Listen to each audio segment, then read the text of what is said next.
지금 서방 국가들의 마스크 쟁탈전이 벌어지고 있습니다. 독일 타게스 슈피겔은 중국 3M 공장에서 수입하기로 한 마스크가 방콕을 거쳐 미국으로 향했다고 전했습니다. AFP 통신은 프랑스행 마스크를 실은 화물기가 급히 미국으로 목적지를 바꾸었다고 보도했습니다. 프랑스도 이탈리아가 스웨덴에서 구입하기로 한 마스크를 가로채 스웨덴 정부까지 신사적으로 행동하라고 성명을 냈는데요. 앞에서는 상대국더러 비인간적이다, 현대판 해적이다 라고 비난하면서 뒤로는 의료물자 확보전에 나서는 이전투구의 양상이 펼쳐지고 있습니다. 선진적이었던 서양사회가 이번 사태를 맞아 일제히 무너져 내린 것은 금융서비스업에 집중하면서 생산기지들을 동양에 이전한 것을 원인으로 꼽고 있습니다. 특히 의료물자를 생산할 수 없는 국가들은 더더욱 위기를 맞은 상황인데요. 이 와중에 유달리 조용한 나라가 있습니다. 바로 북유럽 선진국 핀란드입니다. 북유럽 국가들은 냉전 이후 군사장비, 의료품, 식량, 연료 등을 대량 비축해왔습니다. 다만 노르웨이, 스웨덴, 덴마크는 중간에 비축을 그만두고 재고를 처리했는데요. 지금까지도 포기하지 않고 재고를 유지하고 있는 핀란드가 이번 사태를 맞아 비교적 여유로운 모습을 보여주고 있습니다. 2주 전 핀란드 사회보건부는 오래되었지만 충분히 기능한다고 하면서 비축했던 마스크를 전국에 일제히 보내라고 지시했습니다. UN 발표 기준 3년간 행복지수 1위를 달성한 만큼 국민들도 사재기에 나서지 않고 정부를 신뢰하는 모습을 보이고 있습니다.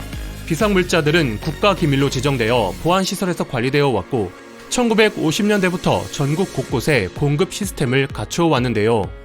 외신에서는 핀란드의 프레퍼 정신이 빛을 발하고 있다고 말했습니다. 프레퍼는 일종의 유비무한 정신으로 재난에 철저히 대비해 놓는 문화를 가리킵니다. 핀란드 소방방재청 최고 책임자 토미 로우네만은 핀란드는 러시아와 인접해 있으며 핀란드인들의 DNA에는 준비 정신이 새겨져 있다고 말했습니다. 지리적 여건도 크게 작용하고 있는 것인데요. 최근 크림반도를 합병한 러시아가 옆에 있고 북해로 바로 나갈 수 있는 스웨덴과는 달리 핀란드는 발트해를 통해 대부분의 물자를 공급받고 있기 때문입니다. 하지만 이렇게 준비성이 투철한 핀란드도 이번 사태를 맞아 의지하지 않으면 안 되는 나라가 있습니다. 바로 대한민국입니다. 극심한 의료 능력 부족으로 이웃 나라인 스웨덴이 영국이 앞서 포기한 집단 면역법에 도전하고 있는 중에 핀란드의 사정도 좋지는 못합니다. 위기 상황에서도 한국의 방식을 주장하는 산나 마린 핀란드 총리와 제한적인 검사를 주장하는 키르시바힐 사회보건부 장관이 맞서고 있기 때문입니다.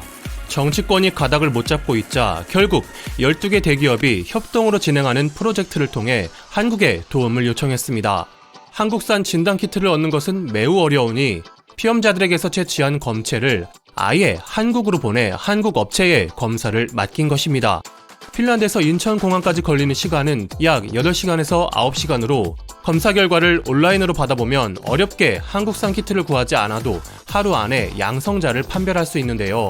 인천공항에 도착한 검체는 수원 광교에 있는 한국 SCL에 보내져 24시간의 절반인 12시간 만에 의뢰주인 메르아리넨 병원에 결과가 전달되었습니다.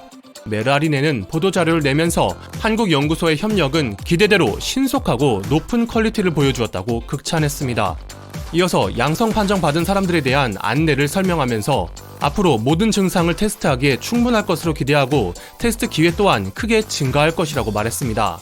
핀란드 내에서도 한국을 본받아야 한다는 주장이 제기되면서 소식을 접한 핀란드인들이 다양한 반응을 내놓고 있습니다.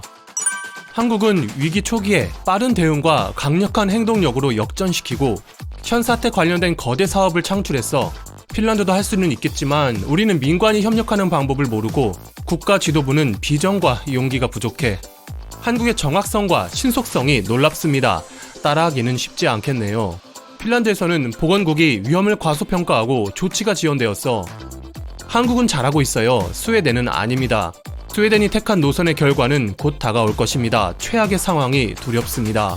한국은 위기를 잘 극복하고 있어 자가보호 중인 사람에게는 폐기물을 안전하게 처리하기 위한 지시서와 구호품이 전달되고 있지. 얼마나 친절하니 집을 떠날 이유가 없어. 의료 능력을 올리기 위한 핀란드의 노력이 빠르게 이루어졌습니다. 아마도 해결에 가까운 상황이 전망됩니다. 그리고 자기보호 조치는 한국의 테스트뿐만 아니라 유교적인 사고방식도 필요합니다. 난 핀란드가 좋은 결정을 내릴 것이라고 믿지만 투명성 부족은 혼란스러워. 한국, 대만 등 최고로 대응을 잘하는 나라들은 투명성을 강조해. 한국은 2019년 11월에 현 사태를 가정한 훈련을 했습니다. 1월 중순에는 모든 항공객을 검사했습니다. 이제 한국의 도시계획에 이르기까지 모든 것을 배워야 합니다. 한국은 WTO가 권장하는 광범위한 테스트, 추적, 격리로 인간의 삶과 경제 두 가지에서 피해를 줄였어. 스웨덴은 그 반대의 슬픈 결과를 맞이하게 될 거야. 스페인은 핀란드의 의사와 간호사를 납치했습니다. 한국은 핀란드의 테스트를 가로챘습니다. 한국은 세계에서 가장 혁신적인 나라야. 내 기억으로 핀란드는 두 번째지. 한국은 매우 좋은 전략을 수행하고 있어. 한국이 테스트만으로 성공한 것은 아닙니다. 그들은 현 사태에 맞는 의료 장비를 보유하고 있습니다. 핀란드와는 너무나도 다릅니다. 핀란드 헬싱키의 일탈레흐티 신문은 한국 모델로 이것이 남사보가 사태를 통제하는 방법입니다. 실제로 우리는 브레이크를 밟았습니다. 라는 제목으로 한국식 모델을 성공적으로 적용하고 있는 남사보 지역의 소식을 전했습니다. 초기에는 인구 대비 전국에서 가장 큰 수치를 보였고 시민들은 두려움에 의료시설을 방문하는 것을 꺼렸지만 신속히 인력을 편성하고 전파 경로를 차단하며 위생관리에 집중한 결과 긍정적인 상황에 이르렀다고 전하는데요. 의료 시스템에는 부하가 걸렸고 전화통화량은 4배가 되어 고통스러웠지만 점점 걸린 사람이 줄어들면서 지난달 말에는 한 명도 걸리지 않았다고 보도했습니다. 사보의 소식은 각종 매체를 통해 핀란드에 알려지고 있습니다. 요즘 들어 온라인에서는 선한 영향력이라는 말을 종종 볼 수 있습니다. 따뜻한 마음으로 타인을 돕고 그 모습에 감동받은 사람들 또한 타인을 배려하는 현상인데요. 악몽 같은 상황 속에서 필사적으로 노력하고 자신뿐만 아니라 많은 나라들을 돕는 한국의 영향력이 바로 자타공인 선진국으로서의 모습을 보여주는 근거라고 할 수 있겠습니다. 건강하십시오. 와트맨이었습니다.